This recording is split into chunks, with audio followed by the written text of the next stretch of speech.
Sir ऐसी खबरें आ रही हैं कि सरकार ने अल्टीमेटम दे दिया है कि 7 दिन में ख़त्म करें, क्योंकि देश में महामारी फैल रही है तेज़ी से, जिसका प्रकोप आप देख ही रहे हैं खबरों में जो आंकड़े आ रहे हैं। तो अब क्या करेंगे किसान? हम लोग 4.5 महीने से यहाँ बैठे हुए हैं और भारत के लोकतंत्र में जो हमारा संविधान लिखा गया है उसमें स्पष्ट कहा गया है जो जहाँ पर जिसका कब्जा है उसका है। जैसे गांव में ज़मीनें होती हैं, जो अपना छत्तर बना लेता है, मंडई डाल लेता है, एक यहाँ तक कि हौदी भी गाड़ दी जाती है तो उसका हो जाता है। एक कब्जा कर लिया आपने? तो हमने यहाँ पर अपना छप्पर लगा लिया है। घर देखे, मंडई देखिए, हमारी मंडई बन गई है रोड पे। हम किसानों का आंदोलन कर रहे हैं, हम तो रामलीला मैदान मांग रहे थे, ये हमको रोड पे छोड़ दिए और इस वीरान रोड पर हम लोगों ने अपना छप्पर बना कर यहाँ बैठे हुए हैं। तो ये अब हमारा आंदोलन, हमारा घर बन चुका है।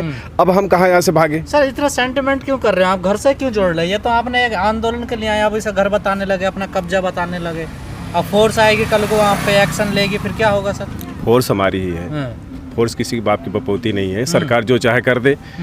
ये थोड़ी नहीं कि सरकार चाहे कि फोर्स लगा करके किसी का घर खाली करा दे, किसी का गांव खाली करा दे। रोड है, अगर सरकार अगर 4.5 महीना तक हमको मान ली कि हाँ आपका घर आप रह सकते हो, तो फिर काहे कि हम हटेंगे यहाँ से? ये तो हमारा। लेकिन किसान नेताओं को कहीं ना कहीं डर सता रहा, वो कह रहे हैं कि शाहीन बाग ना समझा जाए इस आंदोलन। नहीं, देखिए हम शाहीन बाग देखिए जो ये कह रहे हैं कि शाहीन बाग ना, शाहीन बाग भी एक महान आंदोलन था, कड़ा आंदोलन था, वो लोगों ने भी किया, दिल्ली के अंदर थे।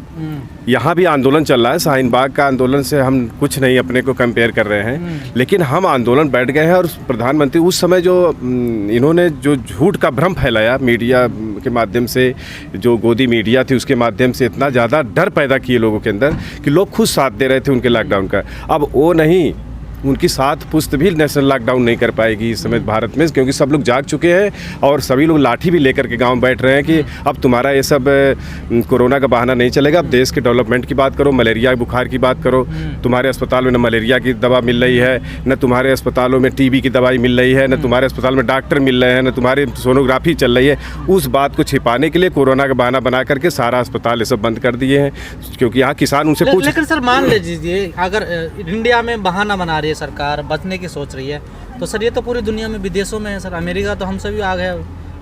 आप नहीं समझे? हालात बहुत बदतर हैं मेरे भाई, सुन लीजिए, यही तो मीडिया वाले आप लोग यही तो उड़ा करके पूरे देश को चौपट कर दिए। पूरा मीडिया हो चाहे नेशनल मीडिया ने चौपट कर दिया। पूरे विश्व में जब पहली बार कोरोना आया था पिछली साल, अमेरिका, चाइना सबसे ज़्यादा प्रभावित था। पूरे विश्व में 185 देश में कोरोना फैला था। 180 देश ने नेशनल लॉकडाउन अपने यहाँ नहीं किया। अमेरिका, चाइना तक ने नेशनल लॉकडाउन नहीं किया, एक दिन भी नेशनल लॉकडाउन नहीं किया। सुन लीजिए सर, सवाल हो सकता है, लेकिन कोरोना तो है ना, इस बात को तो मानते हैं। कोरोना से तो भयंकर बीमारी सर्दी जुकाम है भाई। कोरोना से भयंकर तो मलेरिया। कोरोना बिना दवाई ठीक हो जाता है, मलेरिया कोई ठीक करके दिखाए। टाइफाइड बुखार है तो सब ये झूठा है सब सर आपकी नजर। अब ये सरकारी आंकड़ा जो आंकड़ा अखबार में बोल दे कि इतने मर गए, मान ले हम तो कहते हैं कि कई लाख मलेरिया से मर रहे हैं रोज, तो उसका आंकड़ा क्यों नहीं देती सरकार? सरकार जो है, सरकार की जानते हैं, कोई सरकार बनती तो उसकी 7 जिम्मेदारी होती: स्वास्थ्य, शिक्षा, सुरक्षा, रोजगार, मनोरंजन, यातायात की व्यवस्था, कृषि का डेवलपमेंट।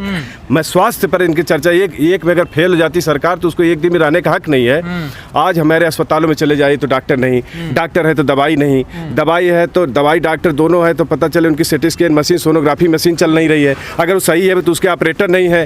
तो ये कोई बात हुई? आपके जायज हैं, लेकिन अगर बॉर्डरों पे कोरोना फैल जाता है तो इसकी जिम्मेदारी कौन लेगा? बॉर्डर पे कोरोना पहली बात आएगा नहीं। नहीं, क्यों? गया तो ये पश्चिम बंगाल क्या कर रहे थे चुनाव में? ये तो लाखों लाख ये जाए कोरोना की बीमारी फैला करके आए और हम लोग को घर में बैठा देते तो नहीं चलेगा। बाबू मोबाइल ले लो थोड़ा सा उधर, तो बोल दो भाई बथुआ चल। आप ये बताओ, आप हमसे, जब ये पश्चिम बंगाल में गए लाखों लोगों के बीच में और कोरोना वहाँ फैला दिए, अब फैला करके कहेंगे देश बंद करो, ये करो वो करो, तो ये तो नहीं चलेगा। तो इसकी जिम्मेदार, कोरोना अगर फैल भी रहा है तो इसका जिम्मेदार प्रधानमंत्री नरेंद्र मोदी जी और अमित शाह खुद हैं। क्यों? जनता नहीं है। जनता क्यों जिम्मेदार है? अच्छा, जनता क्यों जिम्मेदार है मेरे भाई? रूल तो जानते हैं। जब ये पश्चिम बंगाल में चुनाव कर रहे थे तो हमारे हाई कोर्ट में भी आदेश दिया था, सुप्रीम कोर्ट ने भी कह दिया था कि सबको मास्क लगाना जरूरी है, सबको मास्क लगाना जरूरी है। और दूसरी बात कह दिया था कि 4 लोग एक जगह ना हो। तो सबसे पहले तो मैं सुप्रीम कोर्ट से कहना चाहूँगा कि अगर ऐसा, हाई कोर्ट से भी कहना चाहूँगा कि जब उसने आदेश जारी किया, अगर उसका आदेश जिम्मेदार पर्सन प्रधानमंत्री और गृह मंत्री नहीं मान रहे हैं, मुख्यमंत्री हमारे उत्तर प्रदेश के भी जाकर के वहाँ भाषण दे रहे हैं, हजारों लाखों लोगों के बीच में दे रहे हैं, जब ये लोग नहीं मान रहे हैं तो पहला अगर हम तब मानेंगे, पहले इन लोगों को देशद्रोह का मुकदमा, पहले इनको देशद्रोह का मुकदमा करके इनको जेल भेजा जाए। नहीं, आप पश्चिम बंगाल का उदाहरण देते हो। अगर सरकार गलत है, सरकार के नेता मंत्री गलत है, तो आप भी गलत होना चाहते हैं क्या? उसमें शामिल होना चाहते हैं क्या? देखिए, सरकार जो होती है, प्रधानमंत्री या मुख्यमंत्री जो बोल देता है कानून के रूप में काम करने लगता है। घर का मुखिया अगर कोई निर्णय ले लेता है तो सारे लोग उसके पीछे पीछे चल जाते हैं, लेकिन अगर मुखिया गलत पे गलत करने जाए तो घर के लोग लाठी लेके तैयार हो जाते हैं। बीजेपी तो कह रही है कि चुनाव आयोग से उन्होंने तो सिफारिश करी है कि बचे हुए चरणों को एक चरण में चुनाव करवाया जाए और खत्म करवाया जाए जल्दी से। अब चुनाव आयोग, देखिए चुनाव आयोग वो सब इस समय सब पारदर्शिता में कोई नहीं रह गया है।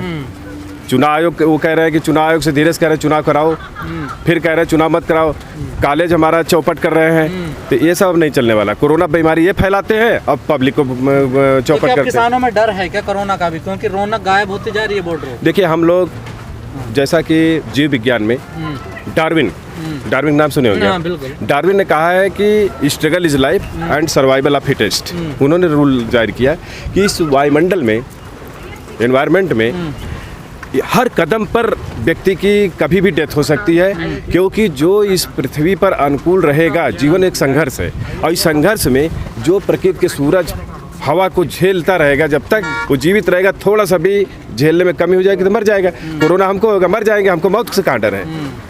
सरकार ये भ्रम छोड़ दे, क्योंकि ये प्रकृति का नियम है। लेकिन आपको अगर यहाँ कोरोना होता तो आपके चपेट में कई लोग और भी आ सकते हैं ना सर? देखो, तो इसका मतलब जो जितने लोग अपने गांव में, सब गांव छोड़ करके प्रधानमंत्री जी कहीं ऐसा जगह बना दे जहां हम लोग सभी लोग गांव के, घर के सभी लोग छोड़ करके वहीं आके रह ले। तो क्या किसान जो गाइडलाइंस उनको फॉलो करेंगे? हम लोग तो अगर ठीक है, अगर हेल्थ डिपार्टमेंट इसको कह रहा है कि ठीक है, तो हम लोग यहाँ अपने घर पे जैसे गांव में फॉलो करेंगे, वैसे यहाँ बॉर्डर पे हम फॉलो करते रहेंगे। लेकिन हमारा आंदोलन, क्योंकि हमारा इशू देखिए कोरोना नहीं है, हमारा इशू तीनों कृषि बिल है। लेकिन कई लोग कह रहे हैं कि कोरोना की आड़ में सरकार इस आंदोलन को उठाना चाहती है, कितनी सच्चाई है? अभी तो सरकार कहीं नहीं है। नहीं, खबरें तो आ रही हैं, खबरें आ रही हैं, उड़ती खबर आ रही है। जब हमें अल्टीमेटम आएगा, नोटिस आएगी, तो हम उसका जवाब देंगे। नहीं, हरियाणा के सीएम ने भी कहा कि मानवता के आधार पे आंदोलन खत्म करे किसान। मानवता के आधार पर तो उनकी मानवता के आंदोलन पर जब उनका हेलीकॉप्टर समझाने जा रहे थे ना कृषि बिल के पक्ष में, बोले कि हम लोगों को समझाएंगे कि कृषि बिल अच्छी है, कृषि बिल अच्छी है, तो जब समझाने गए तो उनका हेलीकॉप्टर आसमान से ही उड़ते हुए चला गया। और उनके जब मंत्री समझाने गए, जब सवाल पूछने लगे किसान, जब वो मुंह बंद कर लिए, तो जब उनका लाठी डंडे से बात करने लगे, और जब उनका कुर्ता फाड़ करके नंगा घुमाने लगे, तो वो लोग फिर अब समझाना बंद कर दिए। तो अब आड़ से कह रहे, सामने आके हम लोग बताए ना कि हाँ किस बेस पर हम आंदोलन खत्म करें। सारी होने किसान ही कर रहे हैं इनको, मतलब जो कुर्ता फाड़ने वाली या हेलीकॉप्टर रोकने वाली है भाई, जो जलेगा। आपको हम देखिए, भारत के संविधान में धारा 14 से लेकर के 29 तक में हमें मौलिक अधिकार दिया गया है, जिस मौलिक अधिकार में स्वतंत्रता का अधिकार, बोलने का अधिकार, मीटिंग करने का अधिकार, आंदोलन करने का अधिकार तो है ही, लेकिन शोषण के विरुद्ध अपने आप को बचाने का भी अधिकार है कि कोई हमारे पर हमला कर रहा है, हमारे जानलेवा हमला कर रहा है, हमें क्षति पहुंचाने का प्रयास कर रहा है, तो हमारे पास जो अस्त्र होगा हम उससे लड़ेंगे उससे।